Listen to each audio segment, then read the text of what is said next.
샬롬 5월 4일 수요일 하나님 나라를 시작하는 말씀 묵상 시간입니다. 하나님께서 오늘 우리에게 주시는 말씀은 룻기 2장 14절에서 23절까지의 말씀인데요. 젊은 삼누리 박병희 집사님께서 말씀을 봉독해 주시겠습니다. 하나님의 말씀을 경청하십시오. 식사할 때 보아스가 룻에게 이르되 이리로 와서 떡을 먹으며 내 떡 조각을 초에 찍으라 하므로 룻이 곡식 빼는 자 곁에 앉으니 그가 볶은 곡식을 주매 룻이 배불리 먹고 남았더라. 룻이 이삭을 주우러 일어날 때 보아스가 자기 소년들에게 명령하여 이르되 그에게 곡식 단 사이에서 줍게 하고 책망하지 말며 또 그를 위하여 곡식 다발에서 조금씩 뽑아버려서 그에게 줍게 하고 꾸짖지 말라 하니라. 룻이 밭에서 저녁까지 줍고 그 주운 것을 떠니 보리가 한 에바쯤 되는지라. 그것을 가지고 성읍에 들어가서 시어머니에게 그 주운 것을 보이고 그가 배불리 먹고 남긴 것을 내어 시어머니에게 드리매 시어머니가 그에게 이르되 오늘 어디서 주었느냐 어디서 일을 하였느냐 너를 돌본 자에게 복이 있기를 원하노라 하니 룻이 누구에게서 일했는지를 시어머니에게 알게 하여 이르되 오늘 일하게 한 사람의 이름은 보아스니이다 하는지라. 나오미가 자기 며느리에게 이르되 그가 여호와로부터 복받기를 원하노라. 그가 살아있는 자와 죽은 자에게 은혜 베풀기를 그치지 아니하도다 하고 나오미가 또 그에게 이르되 그 사람은 우리와 가까우니 우리 기업을 물을 자 중에 하나이니라 하니라. 모압 여인 룻이 이르되 그가 내게 또 이르기를 내 추수를 다 마치기까지 너는 내 소년들에게 가까이 있으라 하더이다 하니 나오미가 며느리 룻에게 이르되 내 딸아 너는 그의 소녀들과 함께 나가고 다른 밭에서 사람을 만나지 아니하는 것이 좋으니라 하는지라. 이에 룻이 보아스의 소녀들에게 가까이 있어서 보리 추수와 밀 추수를 마치기까지 이삭을 주우며 그의 시어머니와 함께 거주하니라. 아멘.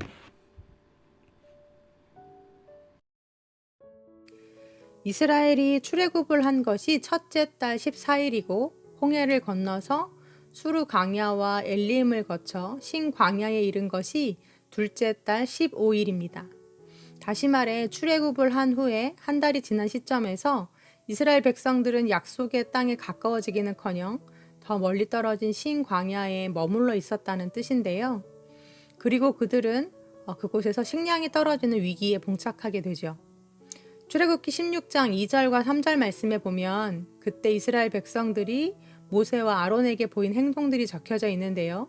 이렇게 기록이 되어 있습니다. 이스라엘 자손 온 회중이 그 광야에서 모세와 아론을 원망하여 이스라엘 자손이 그들에게 이르되 우리가 애굽 땅에서 고기 가마 곁에 앉아 있던 때와 떡을 배불리 먹던 때에 여호와의 손에 죽었더라면 좋았을 것을 너희가 이 광야로 우리를 인도해 내어 이 온 회중이 줄여 죽게 하는도다. 네, 라고 이렇게 적혀져 있습니다. 이 말씀을 들으신 하나님이 이스라엘 백성들에게 아침에는 떡을 그리고 저녁에는 고기를 먹여주실 것을 약속하시는데요. 여기서 한 가지 질문이 생겨나죠. 출애굽 후 한 달 동안 광야길을 지나면서 이스라엘 백성들이 가져나온 식량이 점점 바닥나고 있었다는 걸 하나님이 모를 리 없으셨고 또 이와 함께 그들의 마음도 조급해지고 타들어가고 있었다는 걸 다 아셨을 텐데 왜 하나님은 그들이 원망의 말을 쏟아놓기 전에 미리 자신의 계획을 알려주시지 않은 걸까요? 원래도 그렇게 먹이실 계획이셨으면서 왜 하나님은 그들이 앓는 소리를 할 때까지 가만히 계셨을까 하는 질문인 거죠. 우리 성도님들은 여기에 대해 어떻게 생각하시나요? 하나님의 의도를 정확히 알 수는 없지만 그 뒤에 나오는 말씀을 통해서 유추해보면 하나님께서는 이스라엘 백성들의 마음을 시험해보고 싶으셨던 것 같습니다. 이후 출애굽기 16장 7절에서 9절까지의 말씀에 보면 하나님께서 이스라엘 백성들이 자기를 향해 원망의 말을 한 것을 들으셨다라는 말씀이 3번씩이나 반복해서 나오고 있다는 걸 발견할 수 있는데요.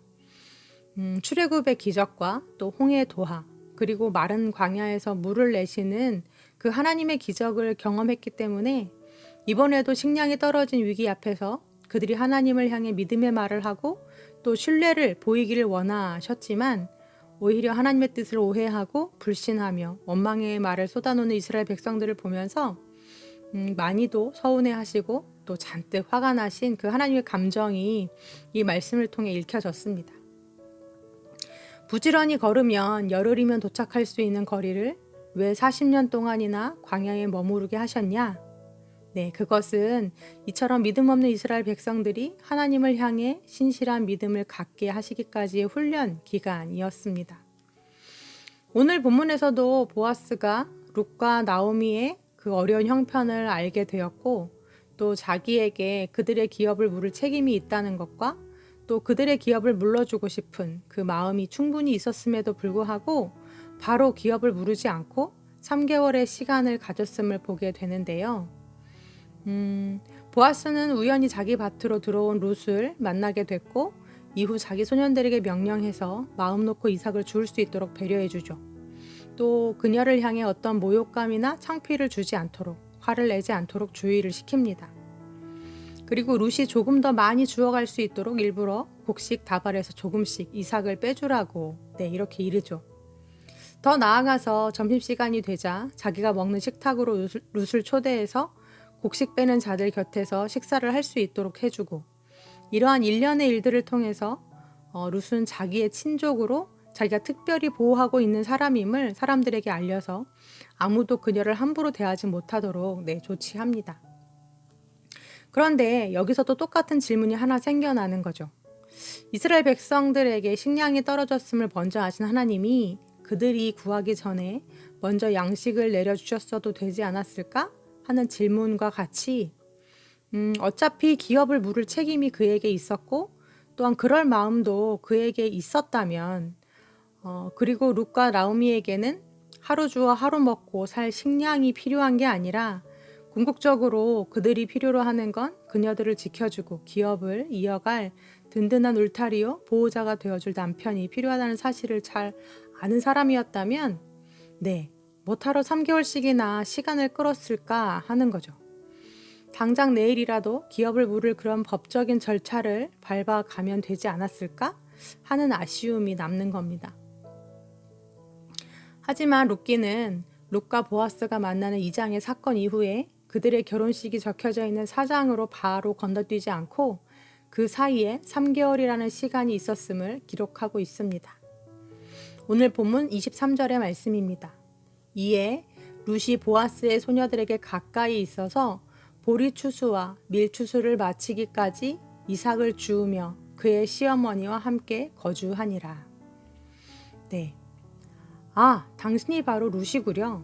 당신에 대한 이야기는 익히 들었어. 나도 당신을 만나보고 싶던 참인데 참 잘 되었어. 나는 보아스라는 사람이요. 당신의 기업을 물을 책임이 있는 사람 중에 하나지. 내가 당장 내일부터 이 일을 처리하겠소. 그러니 이제부터 당신은 이 사람들 틈에서 곡식 줍는 일을 하지 말고 내가 주는 곡식을 가지고 가서 어머니와 함께 편히 지내시오. 이제 내가 속히 일을 처리하리다. 이랬다면 얼마나 좋았을까요? 그런데 그 이후로도 보리추수와 밀추수를 마치기까지 약 3개월 동안 룻은 보아스의 배려 아래서 계속해서 매일같이 이삭을 주우러 다녔다는 이야기입니다. 출애굽의 이야기가 적혀져 있는 출애굽기 12장을 넘어서 바로 요단강을 건너 가나안으로 입성하는 이야기가 적혀져 있는 여호수아 3장으로 건너뛰었어도 되었을 텐데 우리는 그것을 더 간절히 바라는데 하나님은 그 중간에 출애굽기, 민수기, 신명기를 집어넣으시고 또 40년이라는 광야의 기다림과 인내의 시간을 거치게 하시죠. 그리고 그 시간 동안 그들을 계속해서 지켜보십니다. 왜일까요? 하나님이 바라시고 기대하시는 건 단 하나, 하나님을 향한 신실한 믿음이 그들에게 생겼느냐를 보신 것이죠. 이처럼 보아스 역시 룻을 곁에 두고 룻기 2장과 3장, 4장을 걸쳐 3개월간 그녀를 지켜보는 시간을 갖습니다. 소문대로 그녀가 진정 한결같은 마음으로 어머니를 섬기는 신실한 사람인지 어머님의 하나님을 내 하나님으로 삼아 모압 여인이 아니라 이제는 이스라엘 백성으로 하나님을 경외하는 마음이 그녀에게 있는지를 보고자 했던 건 아니었을까 하는 생각을 해봅니다.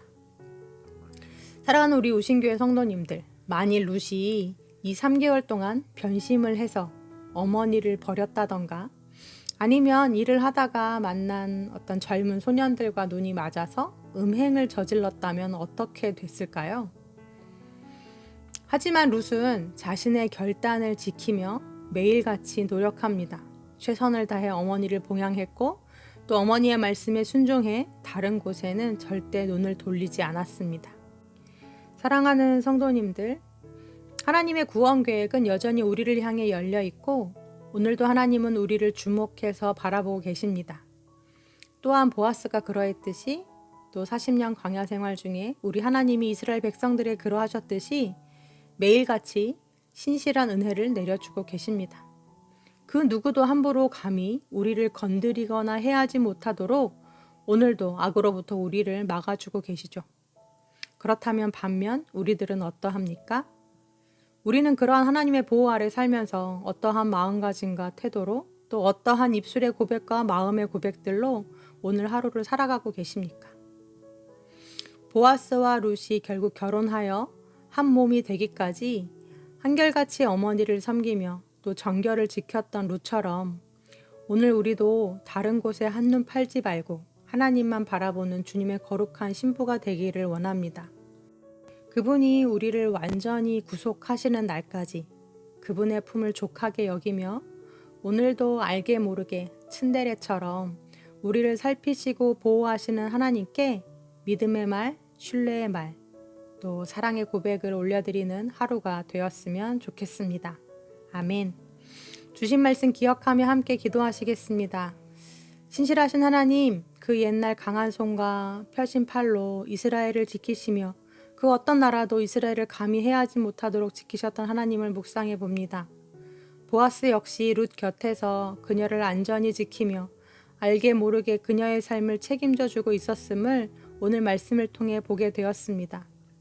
우리 곁에서 보아스가 되어주시는 하나님, 어머니를 향한 마음과 하나님을 향한 마음이 순전했던 룻과도 같이 우리 역시 다른 곳에 눈길을 돌리지 않고 하나님의 품을 좋게 여기는 자들이 되게 하여 주옵소서. 이방 여인과도 같던 우리를 택해 예수 그리스도의 거룩한 신부가 되게 하셨는데 광야 40년의 시간과 같이 또한 오늘 본문의 3개월의 시간과 같이 우리들을 지켜보시며 거룩한 행실과 삶을 요구하시는 하나님께 동일한 중심과 사랑을 보여드릴 수 있는 우리들이 되게 하여 주옵소서. 예수님의 이름으로 기도드립니다. 아멘. 네, 매일같이 룻을 지켜보고 바라보았던 보아스의 눈길이 그려지시나요? 하나님도 오늘 그렇게 나를 바라보고 계실 것입니다. 그 하나님께 이 찬양 올려드리면 좋겠는데요. 거룩한 신부, 이 찬양의 가사가 우리의 고백이 되기를 소망합니다. 내 눈 부끄럽지 않게 내 입 부끄럽지 않게 나를 씻어주소서. 내 손 부끄럽지 않게 내 발 부끄럽지 않게 나를 고쳐주소서. 날 씻어주소서.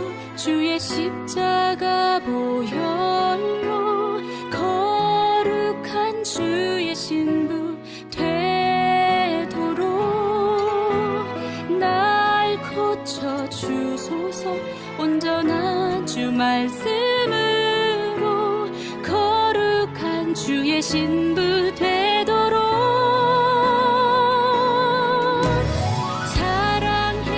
주 예수님 신랑 되신 주님 영원토록 나 주님의 신부 되리라.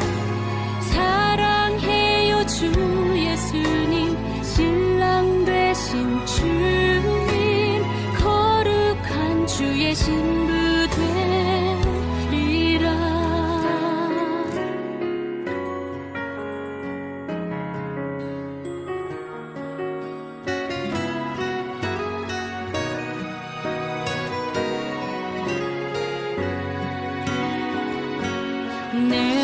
부끄럽지 않게 내 삶 부끄럽지 않게 나를 씻어주소서